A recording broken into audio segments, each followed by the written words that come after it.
की सत्ता में माओवादी सोच के लोग गलियारों में अपनी जगह बना करके बैठे थे, लेकिन दिमागी नक्सल मौके की तलाश में है, हिंसा अराजकता के वो रास्ते खोज रहे हैं, समाज को गलत राह पर घसीटने के लिए भांति भांति के दांव कर रहे हैं। जो युवा हैं इस देश के और जो बुद्धिजीवी लोग हैं इस देश के, इस बात को वो समझ गए हैं कि इस देश में 3 किस्म के तानाशाह हैं। तो जनता पहचान चुकी है कि सरकारी तानाशाह से इस देश में कभी वो प्रगति नहीं हो सकती और ना कभी विकसित भारत बन सकता। प्रधानमंत्री नरेंद्र मोदी के स्वतंत्रता दिवस संबोधन में इस्तेमाल किए गए दिमागी नक्सल शब्द को लेकर राजनीतिक बहस तेज हो गई है। राज्यसभा सदस्य कपिल सिब्बल ने शनिवार को स्वतंत्रता दिवस पर प्रधानमंत्री नरेंद्र मोदी के राष्ट्र के नाम संबोधन को लेकर निशाना साधते हुए आरोप लगाया कि वो फिर से सपने बेच रहे हैं और पिछले 12 सालों से उनकी सोच पहले बीजेपी और फिर देश रही है। वरिष्ठ वकील कपिल सिब्बल ने मोदी के दिमागी नक्सल वाले बयान की भी आलोचना की। उन्होंने कहा कि असली समस्या भाजपा विचारधारा वाले कुछ लोगों की है जो स्वभाव से ही तानाशाही वाले हैं। सिब्बल ने महिलाओं के लिए आरक्षण की पीएम मोदी की टिप्पणी की भी आलोचना की। कपिल सिब्बल ने आरोप लगाया कि बीजेपी संसद और विधानसभाओं में आरक्षण लागू करने में दिलचस्पी नहीं रखती, बल्कि वो अगले आम चुनाव में जीत पक्की करने के लिए निर्वाचन क्षेत्रों का परिसीमन करने के मकसद से 2/3 बहुमत चाहती है। जो युवा हैं इस देश के और जो बुद्धिजीवी लोग हैं इस देश के, इस बात को वो समझ गए हैं कि इस देश में 3 किस्म के तानाशाह हैं।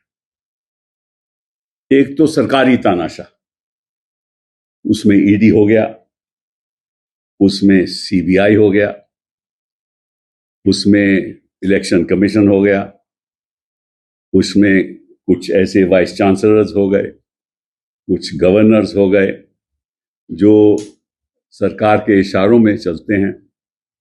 और मैं समझता हूं ये जो प्राइवेट चैनल्स हैं, क्योंकि ये सरकारी एडवर्टाइजमेंट से ही चलते हैं, तो ये भी उस कैटेगरी में आ सकते हैं। तो जनता पहचान चुकी है कि सरकारी तानाशाह से इस देश में कभी वो प्रगति नहीं हो सकती और ना कभी विकसित भारत बन सकता है।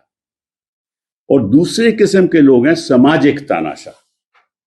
इनके वो बजरंग दल हो गया, इनका वीएचपी हो गया, घर घर में जाकर लोगों को तंग करना, बोलना तुम बोलो ये बात, बोलना तुम ये नहीं खाओ, बोलना तुम ये हमें सुनाओ, ये गाना गाओ, ऐसा करो वैसा करो, मतलब कि हलचल मना रखी है। उसमें आपके एबीवीपी भी लोग होते हैं जो यूनिवर्सिटीज में घुस जाते हैं। तो पहले तो सरकारी तानाशाह, फिर सामाजिक तानाशाह और तीसरी पैदाशी तानाशाह। तो हम भी जानते हैं कि पैदाशी तानाशाह कौन है।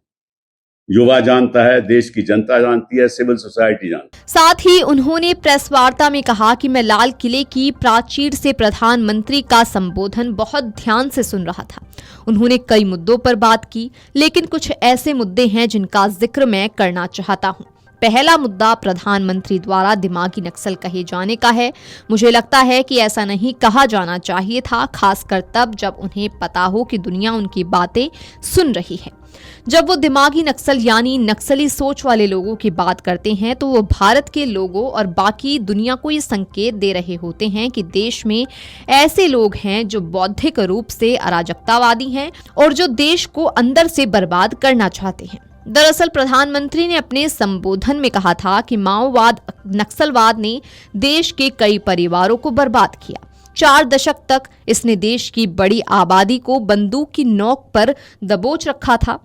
देश के नागरिकों की रक्षा में देश 3,500 सुरक्षा बल और पुलिस के जवानों की जान की बाजी लगानी पड़ी।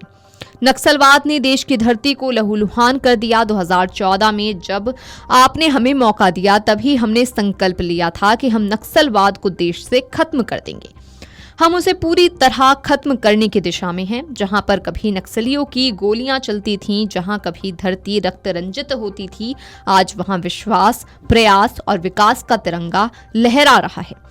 पीएम मोदी ने कहा कि देश की सत्ता में वर्षों तक माओवादी सोच वाले लोग जगह बनाकर बैठे थे। इन लोगों ने सरकारों की नीतियों को भी प्रभावित किया था। हमें नक्सलवादियों से देश को आजाद कराने में मदद मिली है।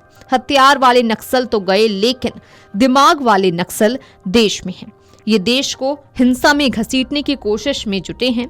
हमें इन दिमागी नक्सलियों को पहचानना होगा और इन्हें अलग थलग करना होगा। Video desk Amarujala dot com. अगर आप ये वीडियो YouTube पर देख रहे हैं तो हमारे चैनल को सब्सक्राइब कर बेल आइकन दबाएं और Facebook पर देख रहे हैं तो हमारे पेज को लाइक करें।